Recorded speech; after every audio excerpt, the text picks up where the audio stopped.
আসসালামু আলাইকুম প্রিয় ভিউয়ার্স। ইট পাথরের জীবনে সবাইকে স্বাগতম। আমরা সবাই সজনা গাছ ও পাতা চিনলেও অনেকে জানি না এ গাছ ভেষজ গুণসম্পন্ন। আজ জানাবো সজনা গাছের ভেষজ গুণের কথা। সজনা আমাদের দেশে সাধারণত সবজি হিসেবে চাষ করা হয়।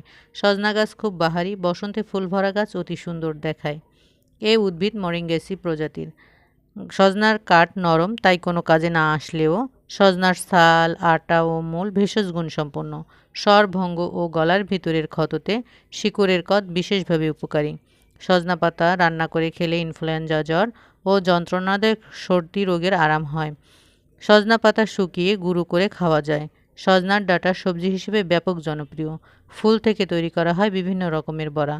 আমরা ইচ্ছে করলে আমাদের নিজেদের বসত ভিটার বাগানে কিংবা ছাদে এ গাছ রোপণ করে বিভিন্ন রোগ নিরাময়ের উপকার পেতে পারি। আজ এ পর্যন্ত। আসসালামু আলাইকুম।